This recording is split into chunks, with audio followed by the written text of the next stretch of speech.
Hey everyone, welcome to Princess of Gay. I'm your host Connie, and today we are here with another episode of Masters of the Universe Revelation, specifically episode 3.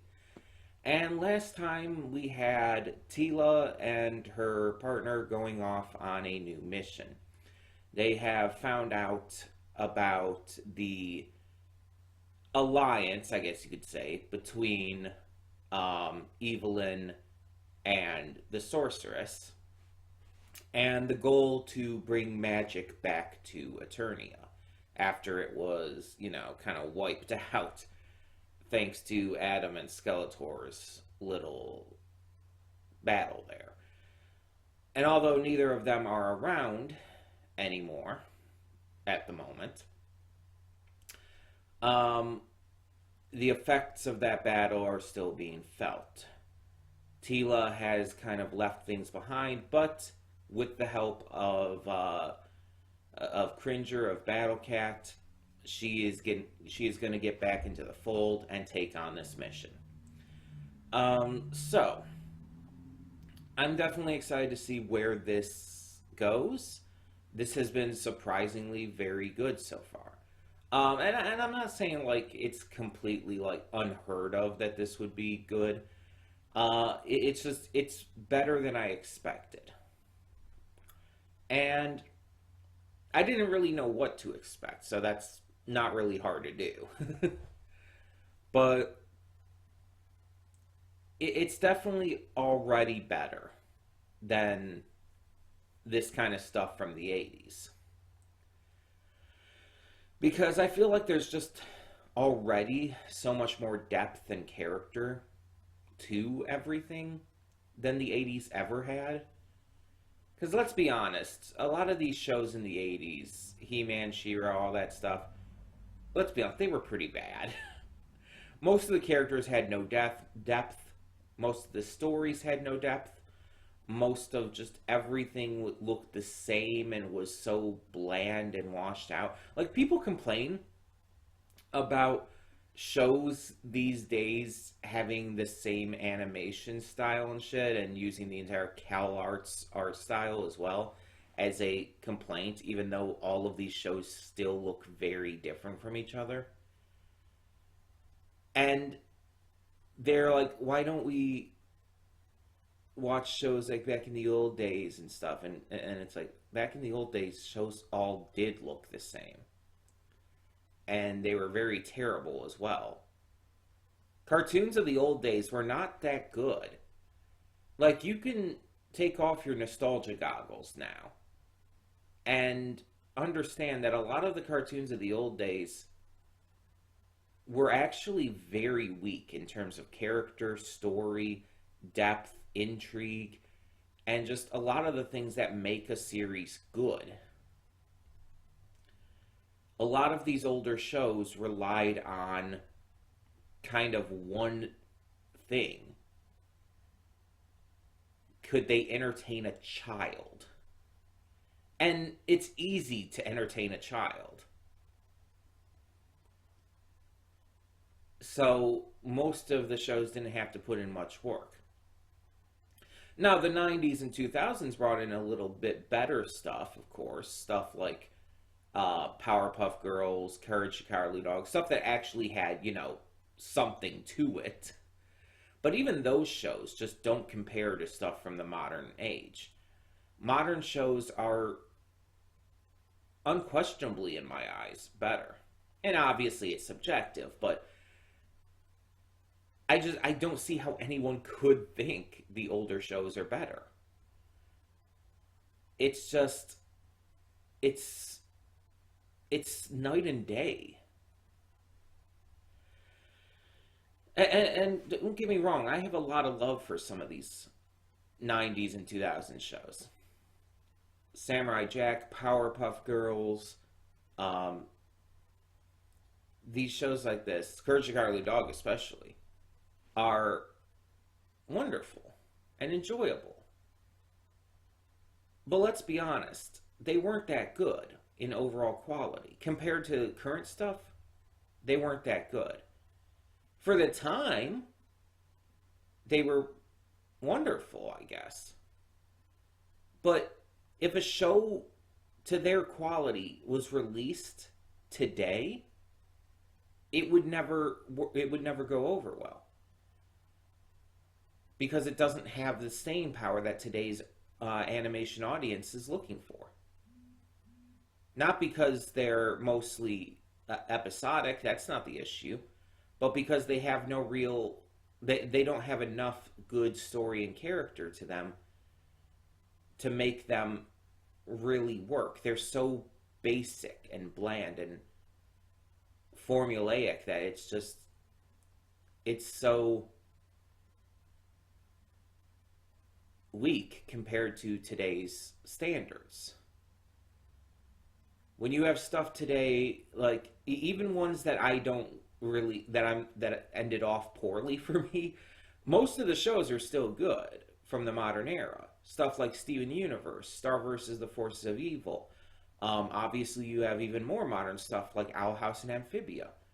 You have Adventure Time, even. It's like these shows are known for just being so damn good.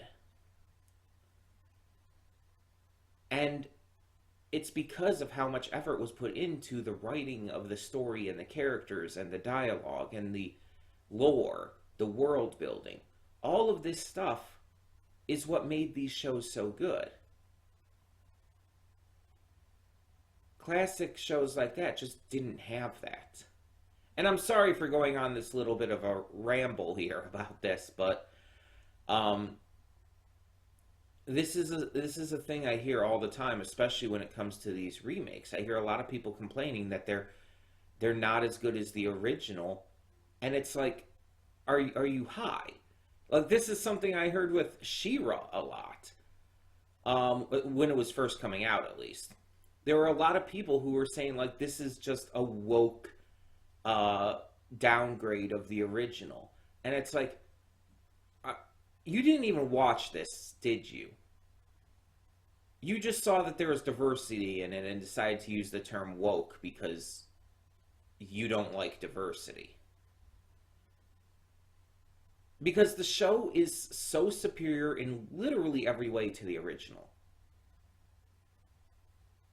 Like, everything. The writing, the dialogue, the characters, even the comedic stuff.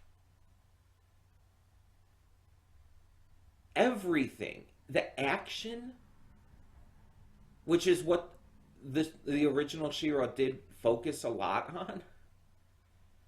Everything is so superior. And it's just like, I genuinely do not understand.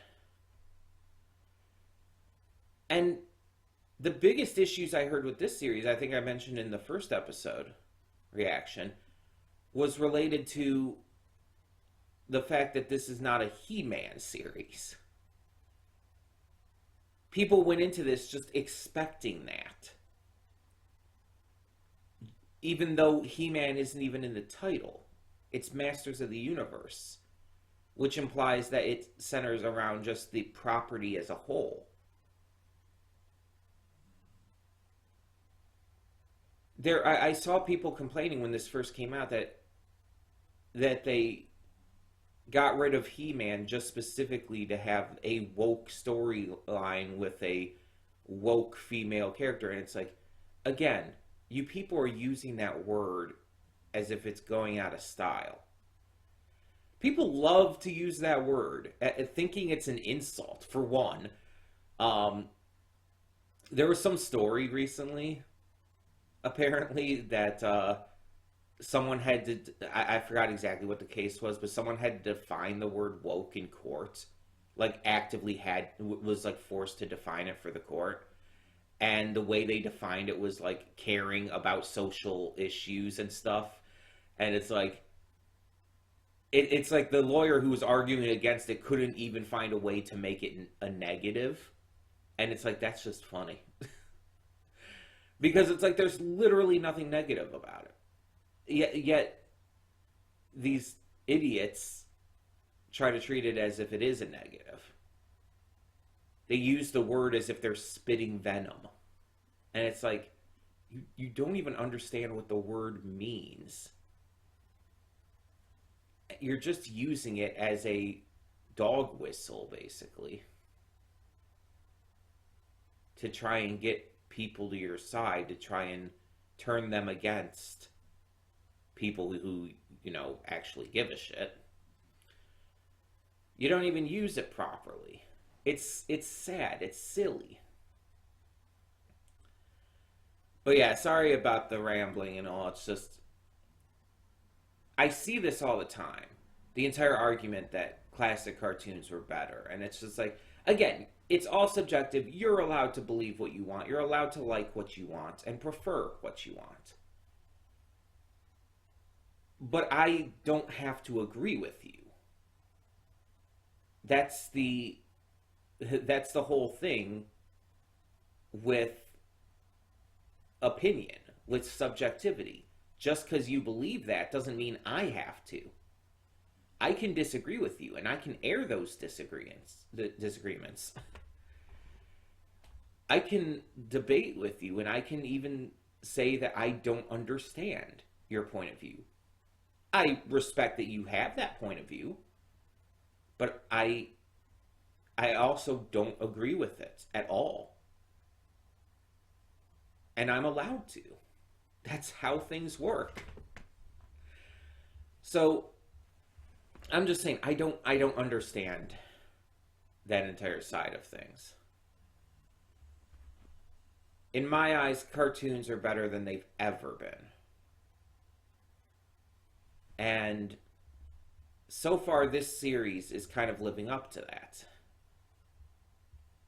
Tila is a great, strong character who has, like, standards that she's not going to just, ignore for the sake of doing what she's always done, basically. She's very strong, she's smart, she's clever, she's funny. She has so much depth to her character. The story is interesting, it has a lot to it and a lot of possible things for the future. The art and animation is just leagues better. And it's just so good, you know? I mean, what else am I supposed to say? Like, I'm enjoying it so far. And it has some buff women in it, which is very much a plus for me. Tila is very hot. And I am very into her. She's not like the most attractive buff character I've seen in animation, but she's definitely really, really a good one. That would be an interesting list to make. Like, counting down like my favorite buff women in media. That could be fun. Maybe I'll do that. I just gave myself a really interesting idea. Anywho, we're going to just get on with this because I've rambled on long enough about, I wouldn't say off-topic things, but things that are a little bit needless to talk about here. I just kind of went on a little rant. I apologize. But I'm excited to see where this goes. So we're going to get right into it. When the screen fades to black, pause this redirect and go to the description below. Follow a link to the reaction, and after you watch it, come back here to the redirect and resume play. Because after it fades to black and then it fades back in, everything from that point forward will be my afterthoughts and will contain spoilers to the episode. So, that being said, thank you so much for tuning in, and I will see you at the reaction. And we are back, and we'll begin with spoilers in 3, 2, 1, now. So, this was, I wouldn't say a boring episode, but just very much an intermediary episode, meant to kind of just bridge the gap between things. Now that the mission has started, this is just kind of like setting the stage.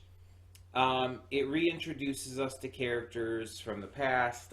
We get to see Man-at-Arms Duncan return. We get to see Merman, Beastman. Triclops is back again for some reason. He's still, I guess, a thing. Um, excuse me. And it's mostly getting us to the Subeternia underworld area, basically.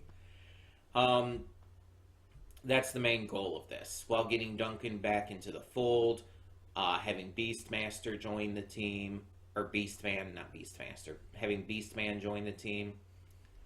And Merman is just kind of there in the end. He doesn't really equate to much. But yeah, it's interesting for sure.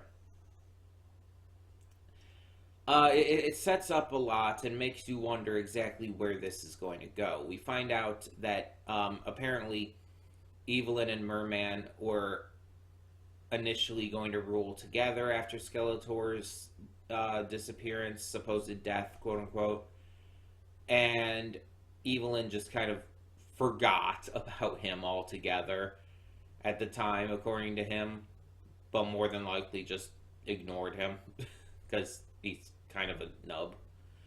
Um, it's kind of weird because it's like I'm used to Kevin Conroy playing Batman, and so it's like seeing him play a character who's just, I mean, I wouldn't say incompetent, but like nowhere near the same level of competence is kind of funny to me. Um, and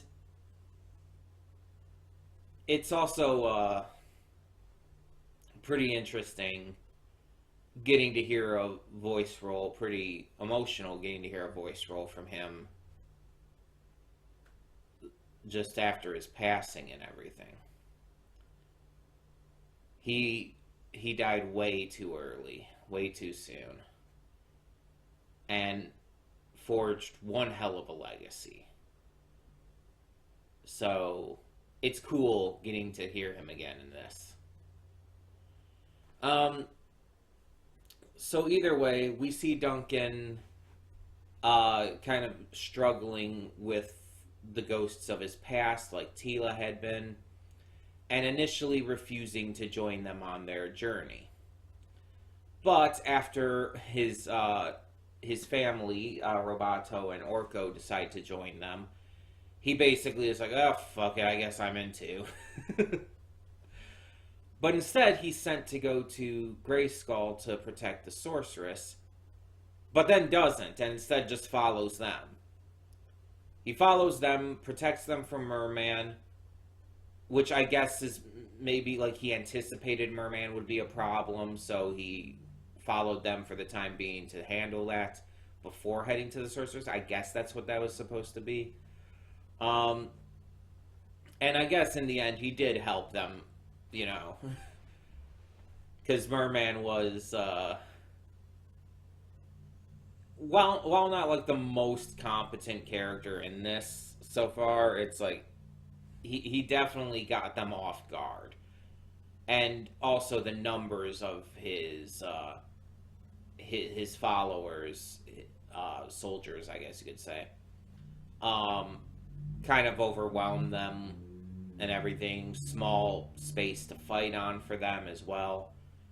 It's like they were just not in the best position to fight against them at the moment. So, not really too much they could do given the circumstances. Um, it was definitely the best they could hope for, having Duncan arrive, and I guess he just wanted to like say to Tila, "I love you" one more time before heading out to his mission. um, but yeah, I am wondering though about the end there, like Evelyn taking the skull and closing the entrance is like, will they have another way out, or is she betraying them here? Like, what is actually happening with that? What does that mean? That's just the big question right now. Because it's like, obviously we can't trust Evelyn. It's like, duh, no shit. Um, but it's like, is she actually betraying them here, or is she just sealing it off so that no one can follow them? It's unclear what the intent there is. Now in the pre-thoughts, I had this long ramble, this long rant about how modern cartoons have far surpassed the classic ones and everything, but this is a series that also very much pays homage to the classic He-Man and Masters of the Universe cartoons and everything. Because it's very clear that when Kevin Smith and his team made this, that they weren't just trying to replace the classic shows, but rather were trying to pay tribute to them while creating something new at the same time. It's very clearly better in its handling than the original shows, but at the same time, it still contains a lot of the cheesiness and over-the-top goofiness that the original shows had. There's even some lines in here, like with Andra calling Merman kind of fishy. It's like, it's so obviously goofy and ridiculous to say something like that. It's dumb, but that's the point. It's basically calling back to the kind of humor that those 80s cartoons had. I've seen clips of the original He-Man and She-Ra since watching the 2018 Princesses of Power series. I've seen plenty of clips of those since then. And yeah, the humor in those was cheesy as fuck. That was kind of the humor of the era, of the time.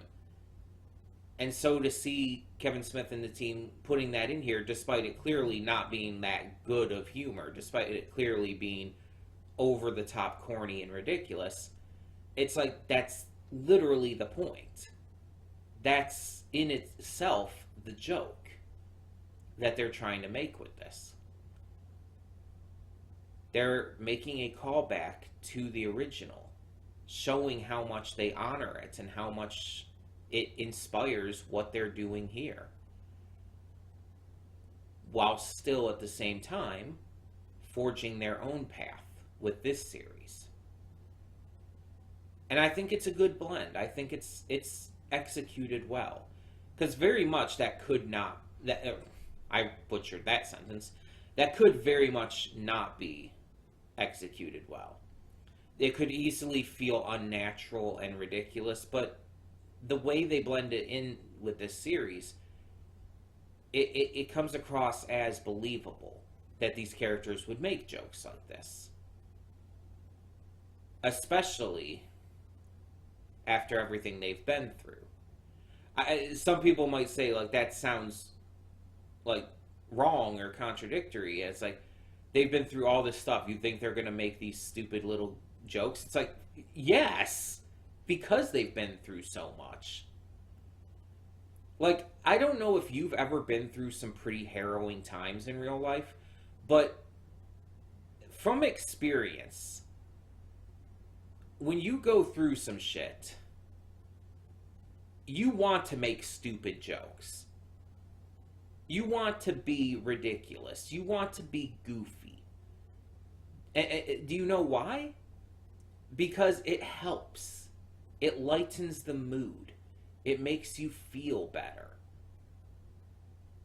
Because sometimes those goofy, stupid jokes are so goofy and so stupid that it kind of makes you, it makes you happy to hear them or to say them. It raises your mood.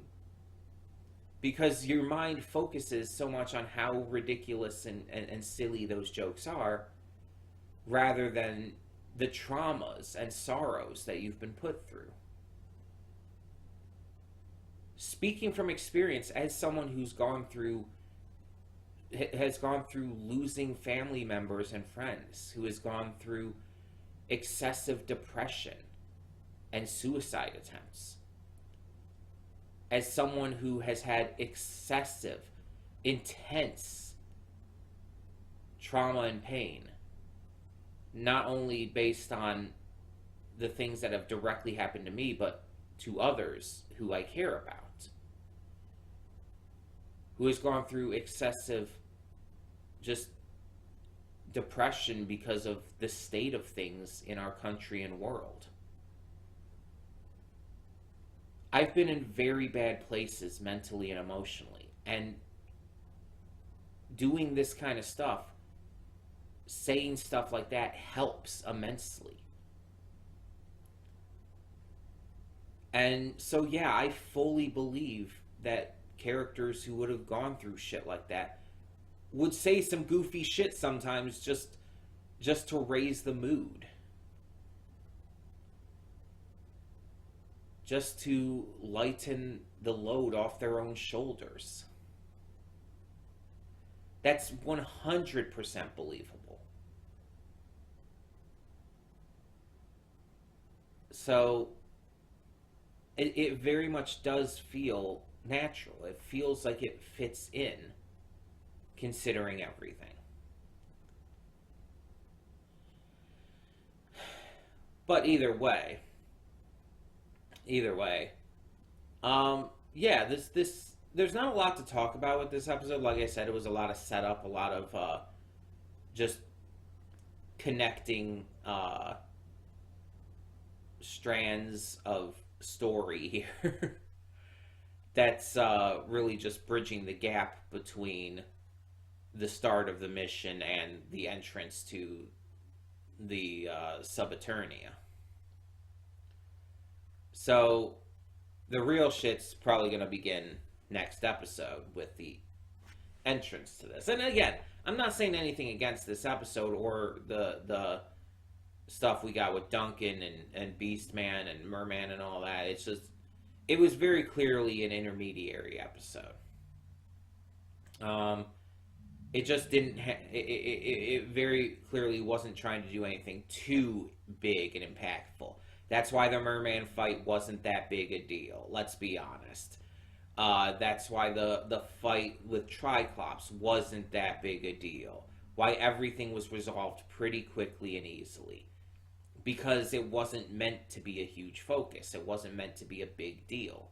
It was meant to be just a little action to kind of whet your appetite while pushing the story along.